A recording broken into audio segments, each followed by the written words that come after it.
What's up, TATP listeners, and welcome back for another episode of the Accessible Technology Podcast with me, Phoebes Lau. This is a podcast where you get to learn how about the most recent everyday technologies that are accessible for disabled people, as well as learning what everyday technologies aren't the most accessible for disabled people and which you would be better off avoiding.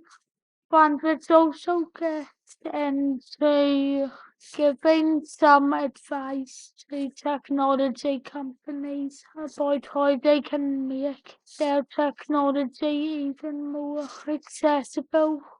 which is something that I have had a very big interest in throughout my life, considering that I am paralyzed from the neck down and therefore can't use technology without either putting a stylus or a chopstick in my mouth or by just using voice control.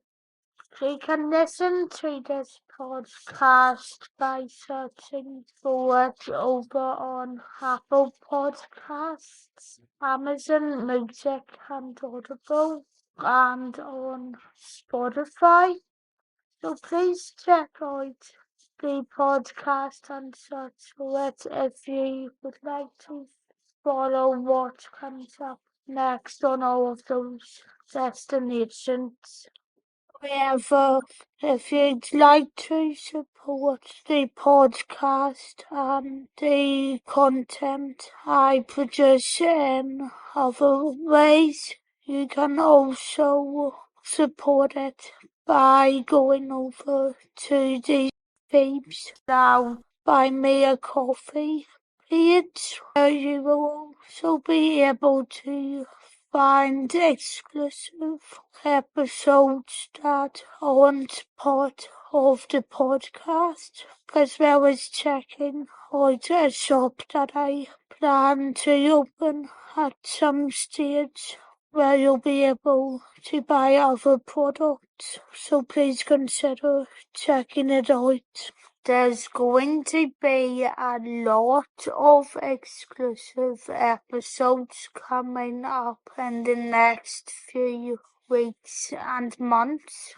including some episodes where you get to hear the entire version of my reactions to conferences. So if you would like to hear my full reactions to those conferences without any edits included, please check out the Buy Me a Coffee page.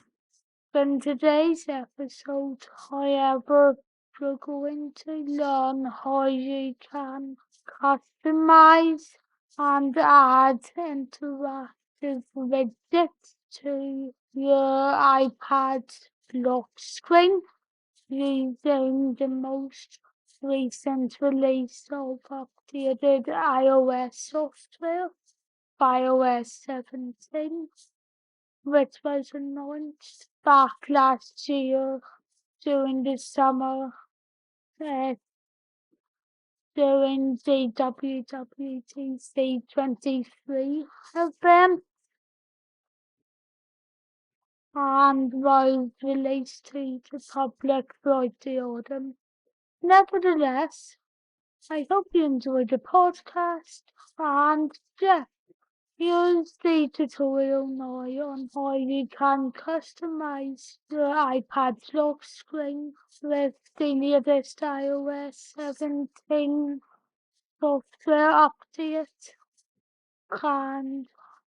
how you can add interactive widgets to it as well. Hope you enjoy. So to add interactive widgets to your iPad's lock screen, all you have to do is swipe down from the top of the screen until your lock screen is completely covering everything you saw a moment ago, and then you'll have to hold down the lock screen until the display disappears and brings up a screen that has the word Customise on it. Tap Customise and you'll be shown two different options, which is lock screen or the home screen. And what we want to do in this case is just tap the lock screen. You can now choose whatever photo you want to use, including live photos, which will now show and use slow motion effect when you open your iPad. But if you would like to customize it further, you can customize the style of text you have as well by just tapping. If you would like to change the color of the text or the shade of it, you can do that by just tapping the color you want and sliding the slider back and forth, which will make it lighter on one side and darker on the other. But that's not all, because you also have the ability to add widgets to your lock screen as well. So if you fancy making your lock screen more fancy, other than just with the screensavers, you can add widgets to it by just swiping down to the lock screen like you did before. But after you tap Customize, you just have to go over to the option that will say Add Widgets. That will bring up a window with a load of different widgets, and all you have to do after is to tap or drag the option you want if you want to add it to the lock screen. However, if you'd also like to add interactive widgets to your home screen, you can add them by just holding down your finger or stylus or trackpad button, then by going up to the plus button. The same window that you have seen earlier will come up, and yet again you can add them by just tapping or dragging